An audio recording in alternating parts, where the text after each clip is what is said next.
Last Thursday night, in this incredible term for the Supreme Court, we had just gotten a major ruling on the Second Amendment. So Senator Cruz and I sat down, middle of the night. He had just come from the Senate, from the Capitol, and we were discussing this issue from the court, what's going on with the legislators trying to pass gun control.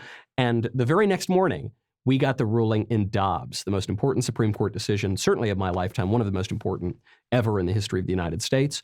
And so we came out, emergency episode, breaking news, verdict episode, but we still want to bring this to you. This is still incredible news.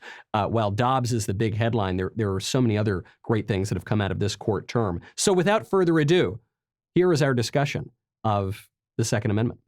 A major loss for Second Amendment rights and a major win for Second Amendment rights, all in the same day. And in true verdict style, it is the middle of the night. Senator Cruz is coming straight off the Senate floor. This is Verdict with Ted Cruz.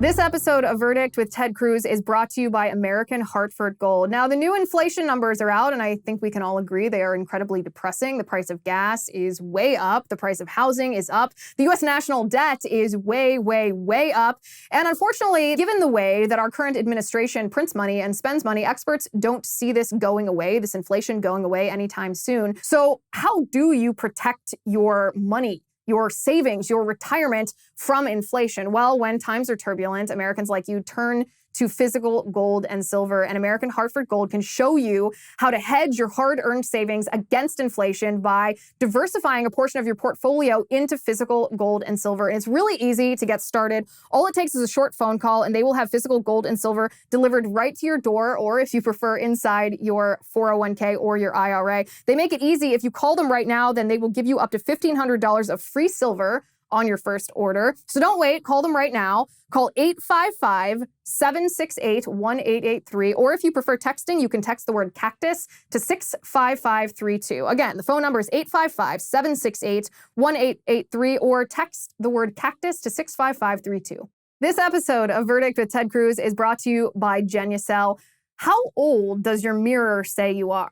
You can delay this question by 5, 10, even 15 years with Genucel's new Ultra Retinol Serum. You can, see it sitting right here on the desk. Here's a testimonial from Marina. Marina lives in Fort Lauderdale, Florida. She says, great product. My skin loves it. I have spent more money, she says, on creams over the years, enough to pay off my house. Just kidding. But it feels like that. This product has changed my life like no other. Now, Marina is flying high with Genucel's new Ultra Retinol Serum with hyaluronic acid. This works to hydrate your skin at the cellular level. It builds on this deep moisture with incredible anti-wrinkle effects. And gentlemen, you know that we ladies, we wives, use your razors in the bathroom when you are not looking. Likewise, we know that you use our face products, our skincare products, and it's fine. All's fair in love and war. Now, if you go to my URL, that is Genucel.com/cactus, you can get up to 50% off Genucel's new Ultra Retinol Serum. That is 50% off if you go to Genucel.com/cactus. It's spelled GENUCEL.com/cactus. Genucel.com/cactus. Welcome back to Verdict with Ted Cruz. I'm Michael Knowles, and I am totally cheating this time, because it is Thursday evening right now when we are filming this, and it is a lovely 9:30 p.m. where I am here in California. Senator, for you, it is after midnight. You've just come off the Senate floor, and we're about to start a show. It really feels like we're reliving our past, our origin story. I think all verdicts ought to be filmed after midnight, and the show would get much better if we did a tequila shot after every topic. Mm-hmm. Well, I did want to take some tequila shots after I saw the machinations in the Senate today and the Democrats and the squishes pushing gun control. You saw it a lot closer than I did. What happened? Today was a really frustrating day. Today, the United States Senate passed the most significant gun control bill since 1994.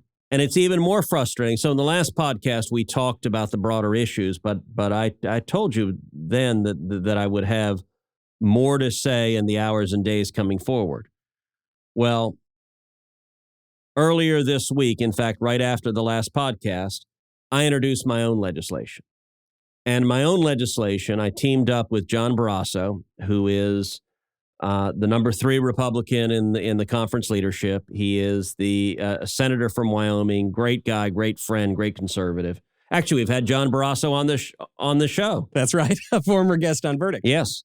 So we teamed up and introduced legislation that was called Cruz-Barrasso. By any measure, the legislation I introduced and I fought for would do much, much more, would be much more effective, was much more serious in stopping mass murders and stopping mass shootings and keeping our kids safe. And yet every single Democrat lined up against it. And they said, we don't want to double the number of cops in schools. We don't want to prosecute gun criminals. Instead, our objective is to meet our political priorities of restricting the Second Amendment rights of law-abiding citizens. It's really frustrating and it's maddening. So you come up with this legislation with John Barrasso, and you bring it in, you introduce it into the Senate, and then while you're waiting for Chuck Schumer to come sign on as a co-sponsor, because this is basic stuff. If Democrats really wanted to solve this, then they would do it. Meanwhile, the Democrats are picking off 14 Republicans to support their legislation, which, whatever you think about gun control, is just far less relevant to these actual shootings than legislation like yours would be. And then the legislation that the Democrats proposed passes the Senate, so it's done, right? It's over. It's going to go to Biden's desk, and then it's going to become law? No, it has to go to the House next, but the House is expected to take it up, and the House will pass it. So it will go to Biden's desk, but the House has to pass it first. And the Democrats there are going to support it. And look, the Democrats understand this is the camel's nose under the tent.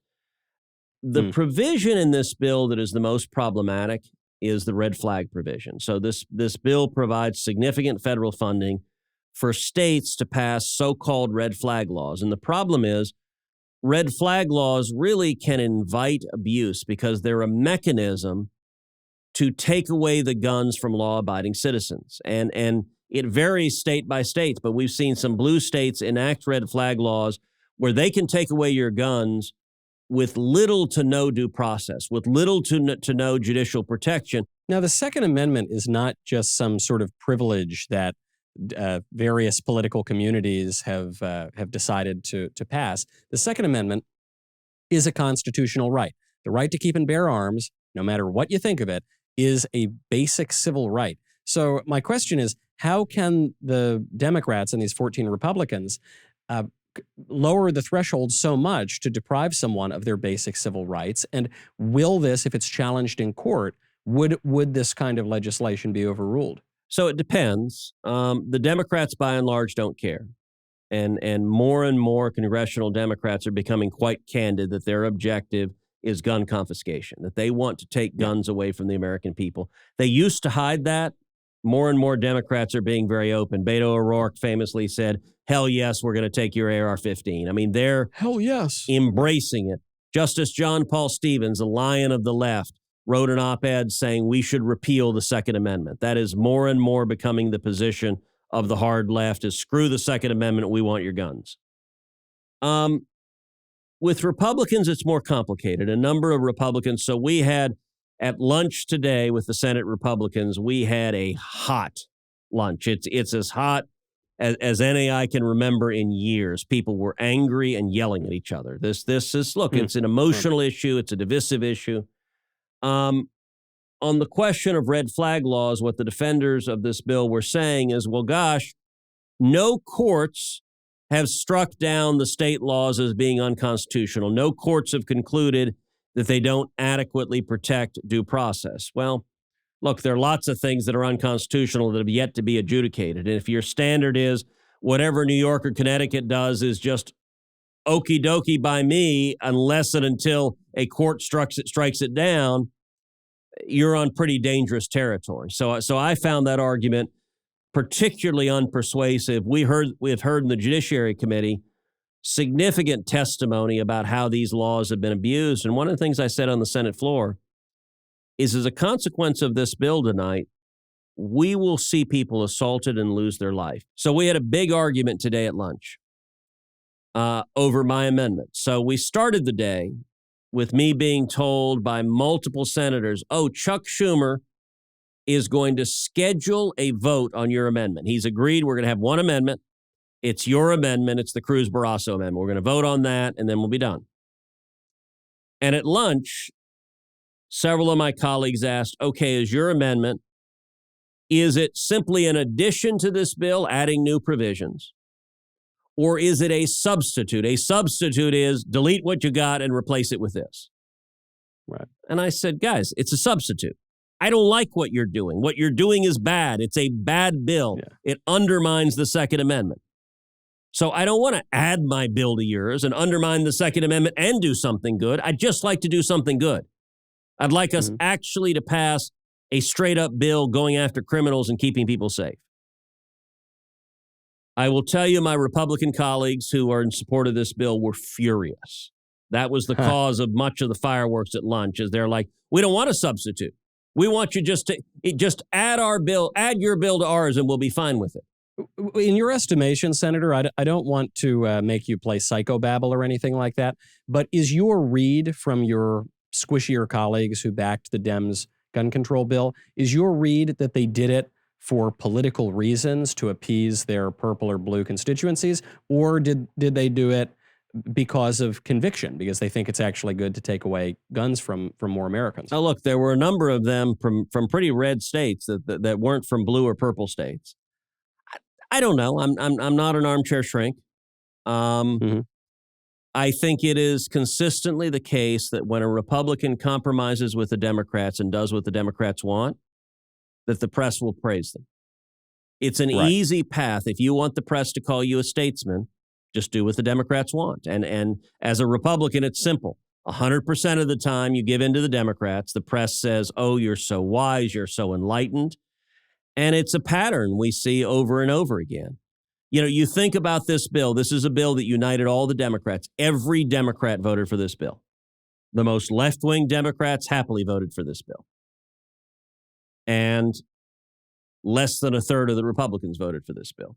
More than a few of us were asking of our leadership, why are we teeing up a bill that unites all the Democrats and divides the Republicans and makes us fight with each other? I get why this makes sense for Chuck Schumer. Why does this make sense for us? But when I said my amendment is going to be a substitute, I'm not willing to just rubber stamp what you're doing, it made the proponents of the bill pretty angry.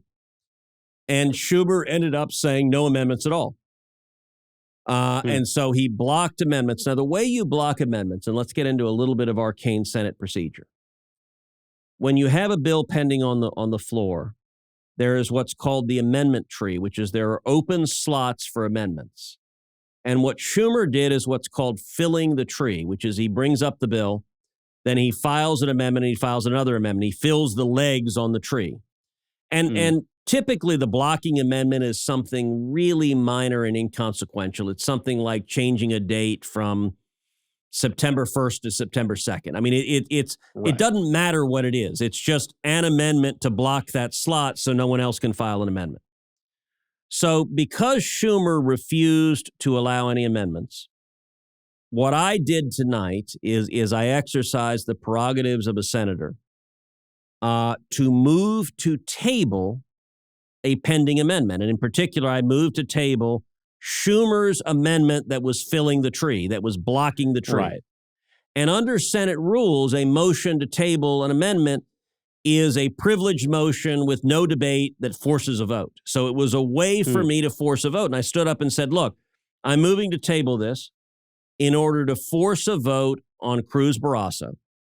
And this is a chance for everyone here to decide which one you want. Do you want to pass a bill that is serious about going after violent criminals, about locking up gun criminals, and that provides much, much more funds and resources to make schools safe, to double the number of cops in schools to protect our kids?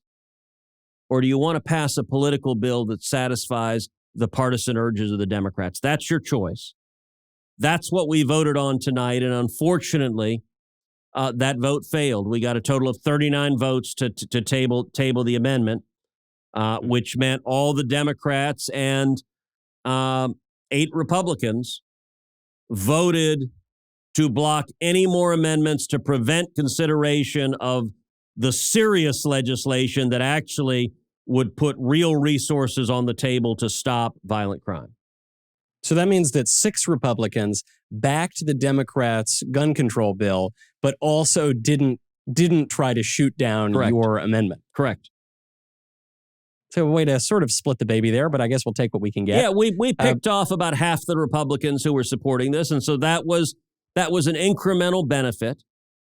And by the way, look, I'll also say we were working with gun rights groups, so the NRA actively supported my amendment and publicly urged senators to vote for it. Why?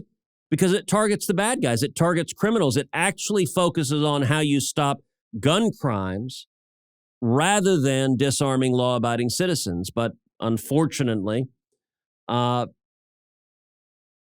majority of the Senate wanted to go down a political road instead. So the Democrats run the Senate, so the Democrats get their way on their gun bill. The Democrats generally do not run the Supreme Court. We have a vaguely conservative, vague majority on the court, and the court handed down a major victory for the Second Amendment today. That was the New York Rifle and Pistol Association versus Bruin, and it was a case that decided whether and how New Yorkers are allowed to keep and bear arms. Could you describe a little bit about the case? Sure. It's a big case. It is a big victory, and it is cause for celebration. So New York has in place a law that severely restricts the ability of New Yorkers to carry a firearm outside the home. So if you want to conceal carry a handgun, New York had a handful of very narrow circumstances in which you were allowed to do it. But as a practical matter, you couldn't. It was illegal to carry a firearm outside your home. So if you're on the subway, if you want to protect yourself, New York made it illegal to do that. This was a lawsuit saying, look, making it illegal to protect yourself is contrary to the Second Amendment, which says the right to keep and bear arms shall not be infringed. The Supreme Court agreed. The decision is 6-3, so it was a big majority decision. Justice Clarence Thomas wrote the majority. It's a fantastic majority opinion, and it vigorously gave life to the Second Amendment. And it said, look, you've got a right to protect your own life. The Second Amendment is not about hunting. It's not about skeet shooting. It's not about recreational use of firearms. The Second Amendment is about the fundamental right you have, you, Michael Knowles, to defend your life, to protect your life, and to defend your family. And that right of life and self-defense, the ability to both keep and to bear arms, to carry them with you to protect yourself, is fundamental. And the Supreme Court said restrictions that are not in the tradition of what has been allowed with the right to keep and bear arms are beyond what is allowed under the Constitution. It was a big, big victory. I remember when I was living in New York, I did a little research to see what it would take to allow me to carry a weapon.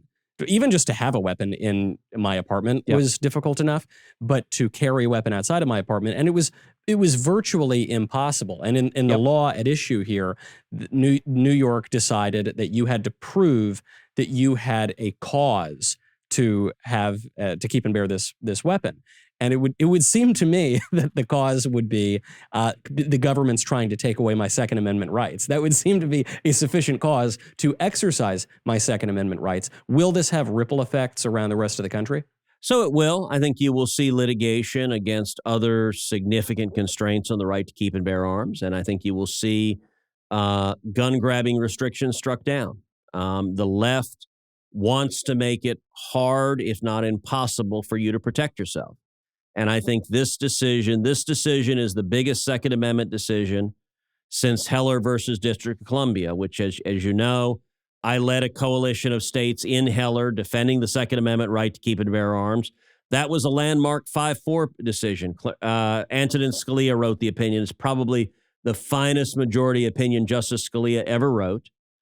In this case, I led an amicus brief for 24 senators defending the Second Amendment right to keep and bear arms. So we filed a brief with the court, and the court agreed with us. The court agreed with us down the line that the right to keep and bear arms is real. It's significant. It's meaningful. It needs to be protected. And, the Bill of Rights is not optional. It's not a recommendation. If you don't agree with it, who cares? It is in the Constitution. If you don't agree with it, try to amend the Constitution, but you don't get to ignore it just because you'd like to ignore it. And so I think this was a big decision and a really important long-term victory for the Second Amendment. I will tell you something amazing. So imagine for a second, Michael, that you're the lawyer who argues the New York case, wins a 6-3 landmark case defending a constitutional right. Imagine you are also a partner at a law firm who's just won a landmark victory at the Supreme Court. What do you think the reward and the response from your law firm would be and should be? I would imagine I should get a big, fat, gigantic bonus. I think I should get an upgrade to my office. If I'm in some little kind of, I'd like that corner office now. Maybe a nice leather chair and a Coco Bolo desk. That's what I would expect. Look, all of that makes sense, and you got it almost exactly right. What happened in this case is the lawyer who argued the case was Paul Clement. He was the former Solicitor General of the United States. Paul's someone I know very well. He's an incredibly talented advocate. He won 6-3. He was a partner at Kirkland & Ellis. And immediately after the decision came down, Kirkland fired him. Oh, my God. He was fired. They fired him, and they fired Aaron Murphy, who was also his partner. What the law firm said is, we have decided we are no longer willing to defend the Second Amendment. So you, Paul, and you, Aaron, have a choice. Fire your client, who is a long-standing client. Tell them you will no longer represent them, or get the hell out of the firm. And Paul and Aaron, God bless them, said, nice knowing you guys. See you later. We won't let the door hit us on the ass on the way out. And they left the firm today, literally within hours of winning this landmark decision. Do you want to know something even more amazing? I can't imagine what would be more amazing than that, but sure. This is not the first time this has happened to Paul Clement. So more than a decade I thought you were ago. going to say, this is not the first time that this has happened in the history of the court. This poor man, this has happened to multiple times. So over a decade ago, Paul was a partner at King & Spalding, one of the top Supreme Court litigators on the planet. And the U.S. House of Representatives, controlled by Republicans at the time, hired Paul to defend the Defense of Marriage Act, a law passed by Congress that Barack Obama refused to defend. And so the Republican House wanted somebody to defend it in the Supreme Court. They hired Paul. King & Spalding said, either refuse to represent the United States House of Representatives or leave the firm. And Paul left the firm. He formed his own firm. That particular case, he lost 5-4. So he didn't win it, but he got 4 votes at the court. It was a very important case. He went to a little litigation boutique, practiced there for years, and then 2016, Kirkland & Ellis, which is a big white shoe firm based in Chicago, one of the most profitable firms in America, brought him in and brought his team in. He was representing the New York State Rifle Association. He had these clients. He was doing the Second Amendment representation at the time, and Kirkland agreed at the time, you can keep these clients. We know who your clients are. You can keep your clients. It's all good with us. And the thing to understand about this, Michael, this is woke corporate America. Law firms are the handmaidens for the giant companies. And this is woke general counsels saying our politics matters more to us than anything else. And this is law firms being cowards and saying, okay, then we've decided certain parts of the Bill of Rights we don't care about. If they're clients that are unpopular, we don't care about. And they literally are chasing away their marquee, like Paul is their top Supreme Court litigator. So by the way, they're also telling all their corporate clients, if you have a Supreme Court case, oh, well, we can't do it anymore. We don't have the big dog anymore because our politics is more important than actually representing your interests. It really is shameful what's happened to law firms and what has happened to corporate America. That is, I guess it's a mark of honor for Paul in the sense that the guy is obviously very, very effective, very, very successful, and the soft power that has a lot of power in this country, corporate power, really doesn't like him and is punishing him. Good on him. He should fire the pink slip that he received. All in all, especially as we're looking at these big wins and big potential wins from the Supreme Court, you're seeing that rise in the vitriol from the left and danger as well. We will have to leave it there on that sort of ominous cliffhanger with lots of big decisions awaiting their final conclusion. But that's it for right now. It's 1 o'clock. I know that's an early night for you, Senator, but we will let you get to sleep. I'm Michael Knowles. This is Verdict with Ted Cruz.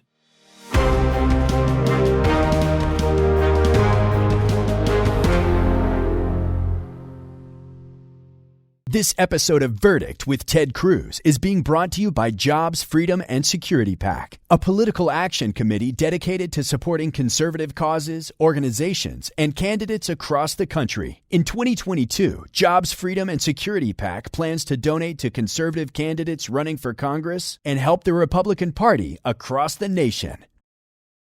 If you like this video, you should click the like button, and then you should subscribe, and you should ring the bell, and you will never miss another video.